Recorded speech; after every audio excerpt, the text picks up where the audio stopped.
Movie की शुरुआत में हम सेबेस्टियन को देखते हैं जो एक साइंटिस्ट है और इस साइंटिस्ट ने पिछले 4 सालों की लगातार मेहनत से एक ऐसी दवाई बनाई जिसको इंजेक्ट करके किसी भी जीवित प्राणी को गायब किया जा सकता है।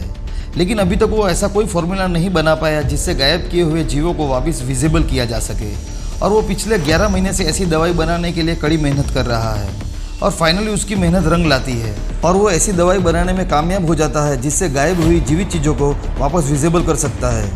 दरअसल उसने जब पहली अपनी गायब करने वाली दवाई बनाई थी तब उसने टेस्ट करने के लिए कई सारे जानवरों को गायब किया था और अब वो उन सब जानवरों को फिर से विजिबल करना चाहता था। इसलिए वो अपने दोस्त मैथ्यू, लिंडा और दूसरे दोस्तों को लैब में बुलाता है। अब वो इजाबेल नाम की एक गायब हुई गोरिल्ला को बड़ी मुश्किल से बेहोश करते हैं और उसे बेड पर बांध देते हैं। अब सेबेस्टियन अपनी बनाई दवा उसकी बॉडी में इंजेक्ट करता है ताकि वो गोरिल्ला वापस विजिबल हो सके। लेकिन दवाई के कारण उस गोरिल्ला की हालत बहुत ही खराब हो जाती है और उसकी हार्ट बीट काफ़ी ज़्यादा बढ़ जाती है। अब सबको ऐसा लगता है कि वो नहीं बच पाएगी, इसलिए वो एक इलेक्ट्रिक शॉक देते हैं और धीरे धीरे उसकी हार्ट बीट सही होने लगती है और इसके बाद उसकी पूरी बॉडी विजिबल हो जाती है और अपना एक्सपेरिमेंट सफल होने की वजह से सब खुशी से झूम उठते हैं। आखिर उनकी बरसों की मेहनत कामयाब हो जाती है।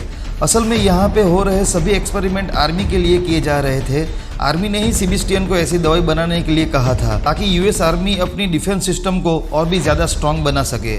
अब सेबेस्टियन की आर्मी ऑफिसर के साथ मीटिंग होती है, लेकिन वो उस मीटिंग में झूठ बोलता है कि मैंने गायब होने वाली दवाई तो बनाई है पर विजिबल करने की कोई फॉर्मूला मेरे पास नहीं है और मैं उस पर काम कर रहा हूँ, मुझे थोड़ा वक्त चाहिए। आर्मी ऑफिसर उसे कहते हैं कि हम पहले से ही तुम्हें काफ़ी वक्त दे चुके हैं, अब तुम्हारे पास बहुत कम समय बचा है। अगर उसमें भी तुम दवा नहीं बना सके तो हमें किसी और को इस काम के लिए हायर करना पड़ेगा।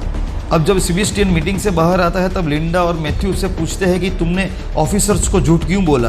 तब वो बताता है कि मुझे पहले ये दवाई इंसानों पे टेस्ट करनी है। दरअसल सेबेस्टियन इस रिसर्च का क्रेडिट खुद लेना चाहता है और ये थियरी डायरेक्ट लोगों के सामने रखना चाहता है। अगर वो मीटिंग में सच बोल देता तो इस दवाई पर आर्मी का कंट्रोल हो जाता और वो इसे सीक्रेट बना के रख लेते। इसलिए सेबेस्टियन उस दवाई का सबसे पहले खुद पर टेस्ट करना चाहता है और इसके लिए वो लिंडा और मैथ्यू से मदद मांगता है। वो दोनों इस काम के लिए मान जाते हैं। अब सेबेस्टियन अपनी बाकी टीम को बुलाता है और कहता है कि आर्मी ने हमें इस दवाई को इंसानों पर टेस्ट करने के लिए इजाज़त दे दी है और इस दवाई का सबसे पहला टेस्ट मुझ पर ही होगा। इसके बाद लिंडा और मैथ्यू अपनी टीम के साथ सेबेस्टियन की बॉडी में वो दवाई इंजेक्ट करते हैं जिसकी वजह से उसे काफ़ी ज़्यादा दर्द होता है, पर कुछ ही देर में वो पूरी तरह से गायब हो जाता है। लेकिन इस दवाई की वजह से वो बेहोश हो जाता है और लगातार 17 घंटे तक वो ऐसे ही पड़ा रहता है और जब उसे होश आता है तो वो जोरों से चिल्लाने लगता है क्योंकि लाइट्स उससे बर्दाश्त नहीं होती और जब सारी लाइट्स ऑफ करते हैं तभी वो स्टेबल हो पाता है। उसका मेडिकल टेस्ट किया जाता है जिसमें उसके सारे टेस्ट नॉर्मल आते हैं। अब रिसर्च टीम में काम करने वाली लड़कियों को थोड़ा अजीब लगने लगता है क्योंकि सेबेस्टियन पहले से ही चरित्र का थोड़ा ऐसा ही आदमी था, इसलिए लड़कियों को हमेशा ये डर रहता था कि कहीं वो छेड़छाड़ ना कर दे। अब सेबेस्टियन को गायब हुए पूरे 3 दिन बीत चुके हैं और अब समय आ गया है उसे फिर से विजिबल करने का। लिंडा और उसकी टीम उसे विजिबल करने वाली दवा इंजेक्ट करते हैं जिससे धीरे धीरे उसकी बॉडी के पार्ट्स दिखने लगते हैं, मगर इस बार उसे इतना ज़्यादा दर्द होता है कि वो मरते मरते बचता है। फिलहाल वो सेबेस्टियन को विजिबल नहीं कर पाते, इसलिए उसके लिए एक बॉडी मास्क तैयार किया जाता है ताकि वो सबको दिख सके। अब सेबेस्टियन को गायब हुए पूरे 10 दिन बीत गए हैं और इस रूप की वजह से वो बहुत ही परेशान हो जाता है। गायब होने के बाद उसे ठीक से नींद भी नहीं आती और इसकी वजह से धीरे धीरे उसकी दिमागी हालत भी खराब होने लगती है। वो कई दिनों से एक कमरे में ही बंद होता है।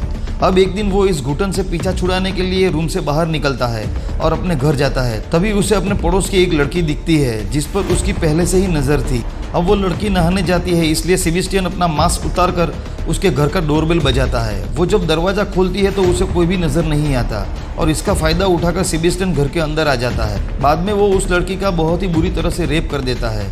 दूसरी तरफ लिंडा सेबेस्टियन के घर पे आती है। वहाँ पे वो उसका उतरा हुआ मास्क देखकर काफ़ी परेशान हो जाती है और इसके बाद वो वापस लैब में आ जाती है जहाँ पर सब लोग कहते हैं कि जब तक सेबेस्टियन गायब है तब तक वो सबके लिए खतरा है। उसी वक्त सेबेस्टियन वहाँ आ जाता है। अब लिंडा उसे समझाती है कि तुमने अगर दोबारा अपना मास्क उतारा तो मैं सब कुछ आर्मी ऑफिसर्स को बता दूंगी जिससे तुम्हारा झूठ पकड़ा जाएगा। सेबेस्टियन उसकी बात मान लेता है, लेकिन उन सभी को कहीं ना कहीं ये डर रहता है कि वो कुछ गड़बड़ ना कर दे। इसके बाद वो उस पर नज़र रखने के लिए थर्मल कैमरा लगा देते हैं, मगर सेबेस्टियन को ये बात पता चल जाती है और वो कैमरा में सेटिंग चेंज करके अपनी पुरानी रिकॉर्डिंग चला देता है। अब वो वहाँ से निकलकर सीधा लिंडा के घर पे जाता है वहाँ पे उसे पता चलता है कि लिंडा का अफेयर मैथ्यू के साथ है और इस बात से वो बहुत ही गुस्सा हो जाता है क्योंकि लिंडा उसकी एक्स गर्लफ्रेंड थी और वो घर के खिड़की के कांच को तोड़ देता है। लिंडा बाहर देखती है तो उसे वहाँ पर कोई नहीं दिखाई देता है। वो समझ जाती है कि ये काम सेबेस्टियन का ही है, इसलिए वो लैब में फ़ोन करके पूछती है तो वो आदमी कहता है कि सेबेस्टियन उसकी नज़र के सामने ही है, मतलब उसके रूम में ही है, पर वो नहीं जानता कि जो वो देख रहा है वो सिर्फ एक पुरानी रिकॉर्डिंग है। अब सेबेस्टियन अपने रूम में वापस आ जाता है और गुस्से में होने के कारण वो एक गायब हुए डॉग को मार देता है। अगले दिन जब वहाँ की एनिमल डॉक्टर सभी गायब हुए जानवरों को खाना खिलाने के लिए आती है तो उसे डॉग मरा हुआ मिलता है और इस बारे में वो जब सेबेस्टियन से पूछती है तो वो कहता है कि इस बारे में मुझे कुछ भी नहीं मालूम। लेकिन वो सभी कंफर्म करने के लिए पिछली रिकॉर्डिंग देखते हैं पर उन्हें कुछ भी नहीं मिलता। उसी रात सेबेस्टियन फिर से लिंडा के घर पर जाता है जहाँ पर लिंडा को शक होता है कि कोई ना कोई उसके घर में जरूर है, इसलिए वो लैब में जाकर सेबेस्टियन का बेड चेक करती है। तब उसे पता चलता है कि सेबेस्टियन उन सबको बेवकूफ़ बना रहा था। इसलिए लिंडा अपनी टीम के साथ फैसला करती है कि इस घटना के बारे में प्रोजेक्ट के हेड डॉक्टर क्रेमर को बताएगी। अब लिंडा और मैथ्यू डॉक्टर के पास जाकर उन्हें सब कुछ बता देते हैं।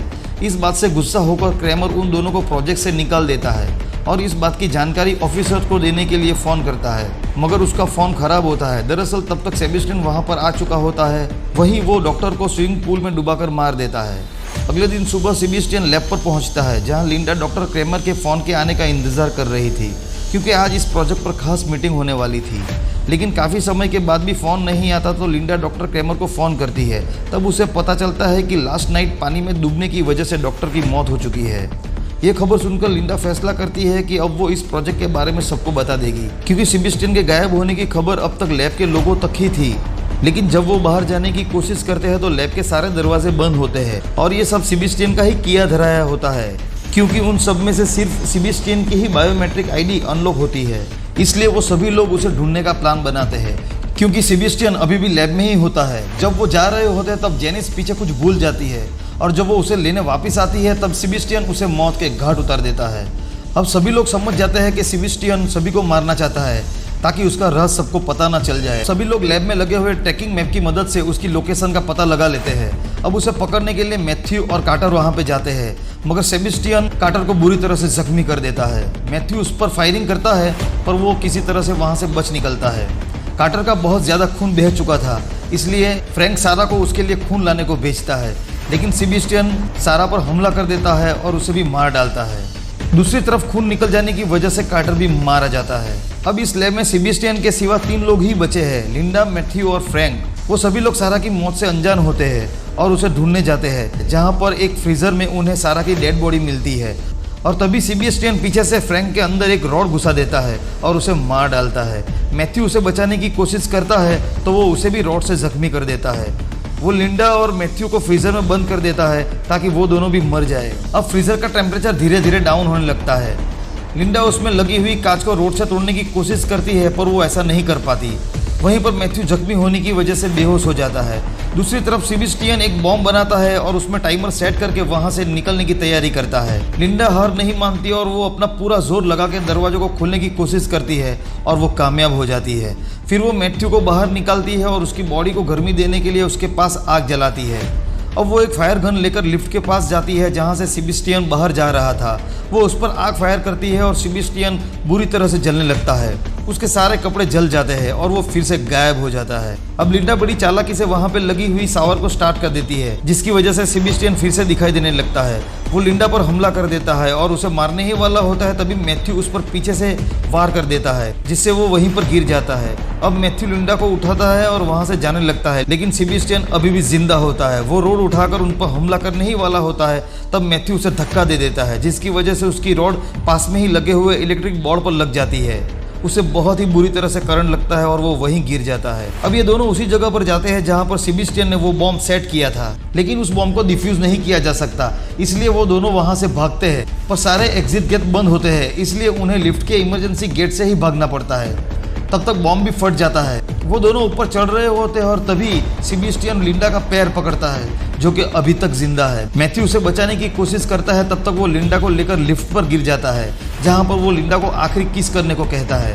जब वो किस कर रही होती है तब बड़ी चालाकी से एक ट्रिगर दबा देती है जिससे लिफ्ट फ्री होकर नीचे गिर जाती है और उसी के साथ सेबेस्टियन भी उस बॉम्ब की आग में गिर जाता है और मारा जाता है। लिंडा ऊपर चढ़कर मैथ्यू के पास पहुंच जाती है, फिर वो दोनों बाहर निकल जाते हैं। मूवी का यहाँ अंत होता है। दोस्तों, अगर आपको ये वीडियो पसंद आया हो तो वीडियो को लाइक और चैनल को सब्सक्राइब ज़रूर कर देना। मैं मिलूंगा नई कहानी के साथ, तब तक के लिए goodbye and thank you.